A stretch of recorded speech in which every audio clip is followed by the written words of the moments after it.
Welcome students to my channel Tutorial Help for You, a channel for students of West Bengal Board. English সাবজেক্টের বিভিন্ন topic এখানে আমরা আলোচনা করব। Learning ভিডিওটি পছন্দ হলে প্লিজ ভিডিওটি লাইক ও শেয়ার করবে ও চ্যানেলটি সাবস্ক্রাইব করবে। হ্যালো স্টুডেন্টস, আজকে আমরা নাউন এবং প্রোনাউনের কেস সম্বন্ধে জানব। Case of nouns and pronounce. দেখো, সেন্টেন্সে নাউন বা প্রোনাউনের সঙ্গে অন্য ওয়ার্ডের যে সম্বন্ধ বা সম্পর্ক থাকে তাকেই কেস বা কারক বলে। যখন আমরা কোনো সেন্টেন্স লিখছি তখন সেই সেন্টেন্সে যে নাউন বা প্রোনাউন থাকছে সেই নাউন বা প্রোনাউনের সাথে ওই সেন্টেন্সে অবস্থিত অন্যান্য যে ওয়ার্ড সেই ওয়ার্ডের যে সম্বন্ধ বা সম্পর্ক বা রিলেশন তাকেই ইংরেজিতে কেস বলছে, বাংলাতে আমরা বলছি কারক। তো কেস হচ্ছে চার রকমের, 4 টাইপস। কি? একটা হচ্ছে নমিনেটিভ কেস, যেটাকে আমরা বাংলায় বলছি কর্তৃকারক। ভোকেটিভ কেস, যেটাকে বাংলায় বলছি সম্বন্ধবাচক কারক। অবজেক্টিভ কেস, যেটাকে বাংলায় বলছি কর্মকারক। আর হচ্ছে পসেসিভ কেস, যেটাকে আমরা বাংলায় বলছি সম্বন্ধপদ। তাহলে nominative case, vocative case, objective case আর হচ্ছে পসেসিভ কেস, এই 4টে কেস আমাদের একটু জানতে হবে। তো প্রথমে আমরা আসছি নমিনেটিভ কেস।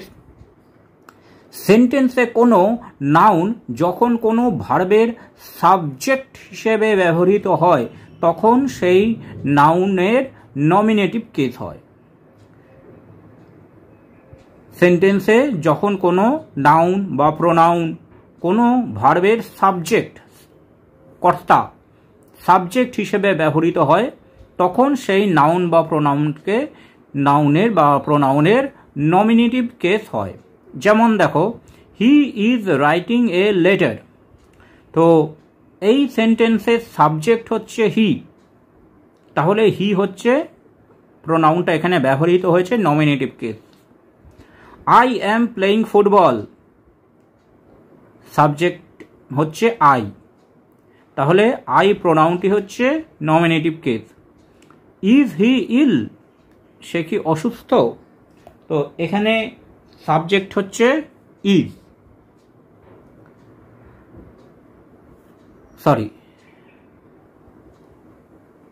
ইজ হি ইল, সে কি অসুস্থ?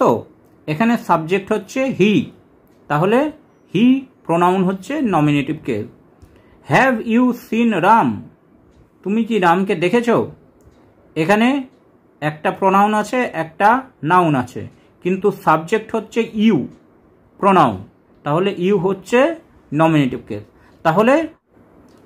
তাহলে আমরা দেখতে পাচ্ছি যে নাউন বা প্রোনাউন সেন্টেন্সে যে ভার্ব থাকবে সেই ভার্বের সাবজেক্ট হিসেবে ব্যবহৃত হবে, সেই নাউন বা প্রোনাউনের আমরা নমিনেটিভ কেস বলবো। এই সেন্টেন্সগুলিতে প্রোনাউনগুলি ভার্বের সাবজেক্ট হিসেবে ব্যবহৃত হয়েছে, এইগুলি হলো নমিনেটিভ কেস। এরপরে আসছি ভোকেটিভ কেস। সেন্টেন্সে কাউকে অ্যাড্রেস বা সম্বোধন করার জন্য যে নাউন বা প্রোনাউন ব্যবহৃত হয় তাকে ভোকেটিভ কেস বলে। সেন্টেন্সে যখন আমরা কাউকে অ্যাড্রেস করছি বা কাউকে সম্বোধন করে কিছু বলছি, তখন যে নাউন বা প্রোনাউন আমরা ব্যবহার করি তাকে ভোকেটিভ কেস বলে। Come here Ram, Soma do it. তাহলে এখানে আমরা রাম বা সোমা বা একাধিক অন্য কোনো নাম বা প্রোনাউন ব্যবহার করে তাকে আমরা সম্বোধন করে কোনো কথা বলছি। কাম হেয়ার রাম, রাম এখানে এসো। সোমা ডু ইট, সোমা এটা করো। তাহলে যেহেতু রাম, সোমা বা অন্য কোনো নামও থাকতে পারে, তাকে আমরা অ্যাড্রেস করছি বা সম্বোধন করছি, সেই জন্য এইগুলো হচ্ছে ভোকেটিভ কেস। ওপরের সেন্টেন্সগুলিতে নাউনগুলি হলো ভোকেটিভ কেস, কারণ এগুলো যে নাম আছে সেই নামকে অ্যাড্রেস করা হচ্ছে বা সম্বোধন করা হচ্ছে। এরপরে আসছে অবজেক্টিভ কেস। অবজেক্ট হচ্ছে কর্ম, অবজেক্ট কি আমরা টাইপস অফ ভার্বে একটু জেনেছি। দেখো সেন্টেন্সে ভার্বকে কি মানে হোয়াট ও কাকে অর্থাৎ হুম দিয়ে প্রশ্ন করলে যে নাউন বা প্রোনাউন উত্তর হিসেবে আসে তাকে অবজেক্ট বলে। সেন্টেন্সে যে ভার্ব থাকবে সেই ভার্বকে যদি আমরা কি অর্থাৎ হোয়াট, কাকে এবং হুম এই দুটো দিয়ে যদি প্রশ্ন করি তাহলে যে উত্তর পাবো, যে নাউন বা প্রোনাউন উত্তর পাবো, সেটাই হচ্ছে অবজেক্ট বা কর্ম। তাই ভার্বের কাজ যে নাউন বা প্রোনাউনের ওপর বর্তায়, মানে ভার্বের কাজ যে নাউন বা প্রোনাউনের ওপর বর্তায় বা করে তাকে অবজেক্ট কেস বলে। হি স মি, স মানে দেখা, তাহলে দেখেছিল, তাহলে দেখেছিল কাকে দেখেছিল প্রশ্ন করলে উত্তর আসবে মি, তাহলে মিটা হচ্ছে অবজেক্ট, তাহলে এখানে এই প্রোনাউনটা হচ্ছে অবজেক্ট কেস, অবজেক্টিভ কেস। বাবু ইটস রাইস, ভার্ব হচ্ছে ইটস খায়, কি খায় হোয়াট, তাহলে উত্তর আসবে রাইস, তাহলে রাইসটা হচ্ছে এখানে অবজেক্ট, এই নাউনটা হচ্ছে objective case. I invited him, invited নেমন্তন্ন করা হয়েছিল, নেমন্তন্ন করেছিলাম কাকে হুম, তাহলে উত্তর আসবে হিম, তাকে, হিমটা হচ্ছে এই প্রোনাউনটা হচ্ছে objective case. You told him a story, তুমি তাকে একটা গল্প বলো, তাহলে টোল্ডকে আমি যদি জিজ্ঞেস করি কি, তাহলে উত্তর আসবে এ স্টোরি, আর যদি উত্তর প্রশ্ন করি যে কাকে, তাহলে উত্তর আসবে হিম। তাহলে এখানে আমরা দেখছি দুটো অবজেক্ট, একটা হচ্ছে হিম আর একটা হচ্ছে এ স্টোরি, অর্থাৎ এখানে হিম এবং এ স্টোরি প্রোনাউন এবং নাউন দুটোই অবজেক্টিভ কেস হিসেবে ব্যবহৃত হয়েছে। এখানে আমরা একটা জিনিস জেনে নেব, দেখো যে উদাহরণটি যে উদাহরণটি দেখলাম সেখানে আমরা দেখলাম দুইটি অবজেক্ট আছে। তো এই রকম দুইটি অবজেক্ট থাকলে সাধারণত একটি বস্তুবাচক মানে একটি অচেতন জিনিস ও একটি প্রাণীবাচক অন্যটি চেতন জিনিস, একটা অ্যানিমেট আর একটা ইনঅ্যানিমেট, একটা প্রাণীবাচক একটা বস্তুবাচক হবে। বস্তুবাচক অবজেক্টটিকে আমরা বলবো ডাইরেক্ট অবজেক্ট, বস্তুবাচক যে অবজেক্টটি থাকবে কর্মটি থাকবে তাকে বলবো ডাইরেক্ট অবজেক্ট বা অ্যাকিউজেটিভ, আর প্রাণীবাচক যে অবজেক্টটি থাকবো তাকে বলবো ইনডাইরেক্ট অবজেক্ট বা ডেটিভ। তাহলে বস্তুবাচক যেটা থাকবে সেটাকে বলবো ডাইরেক্ট অবজেক্ট বা অ্যাকিউজেটিভ, আর প্রাণীবাচক যে অবজেক্টটি থাকবে তাকে বলবো ইনডাইরেক্ট অবজেক্ট বা ডেটিভ। যেমন দুটো উদাহরণ দেখো, এবার আমরা দুটো উদাহরণ দেখি। প্রথমটা কি বলেছে, Sima gave me a pen, তাহলে Sima noun subject, gave verb, gave মানে দেওয়া, দিয়েছিল, তো দিয়েছিল এই ভার্বকে যদি আমি প্রশ্ন করি হোয়াট, তাহলে উত্তর পাবো এ পেন একটি কলম, আর যদি প্রশ্ন করি হুম তাহলে উত্তর পাবো মি। তাহলে মি আর হচ্ছে এ পেন দুটো অবজেক্ট, তার মধ্যে পেন হচ্ছে ইনঅ্যানিমেট বস্তুবাচক, এটা ডাইরেক্ট অবজেক্ট, আর মি হচ্ছে প্রাণীবাচক, এটা indirect object. He teaches us English, সে আমাদের ইংরেজি পড়ায়, হি টিচেস পড়ানো পড়ায়, এটা হচ্ছে ভার্ব, ভার্বকে আমি যদি জিজ্ঞেস করি হোয়াট তাহলে উত্তর আসবে ইংলিশ, তাহলে এটা হচ্ছে ইনঅ্যানিমেট বস্তুবাচক, তাহলে এটা ডাইরেক্ট অবজেক্ট। যদি প্রশ্ন করি হুম তাহলে উত্তর আসবে আস, এটা প্রাণীবাচক, এটা indirect object. Rahul told me a story, told বলেছিল, কি বলেছিল, আমাকে একটি গল্প বলেছিল, তাহলে টোল্ড ভার্বকে যদি আমি প্রশ্ন করি হোয়াট তাহলে উত্তর আসবে এ স্টোরি, বস্তুবাচক ডাইরেক্ট অবজেক্ট, আর যদি প্রশ্ন করি হুম তাহলে উত্তর আসবে মি আমাকে, তাহলে এটা হচ্ছে indirect object.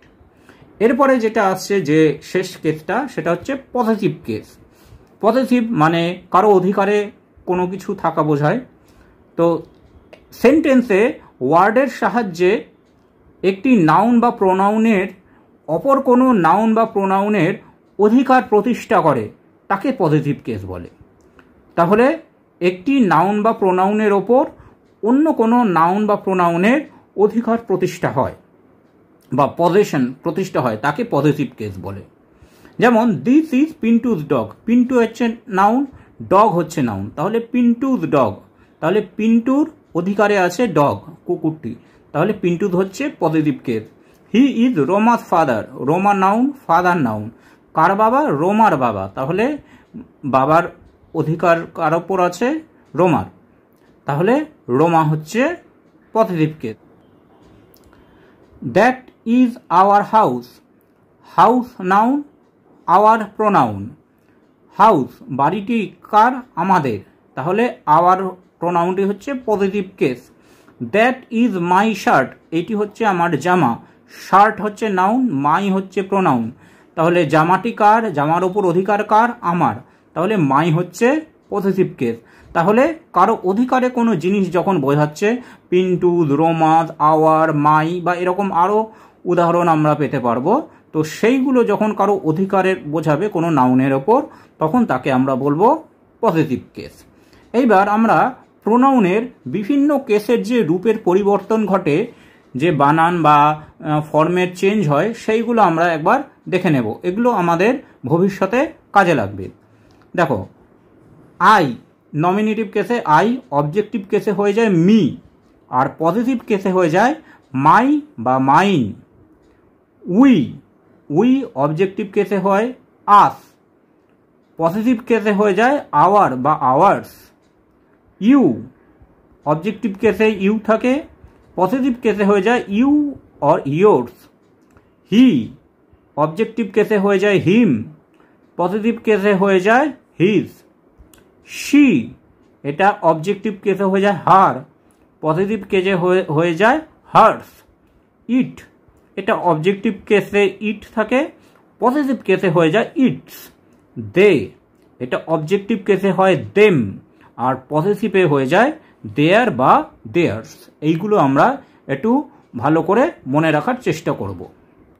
Thanks for watching this video. তোমরা ফেসবুক এবং ইমেলে কন্ট্যাক্ট করতে পারো।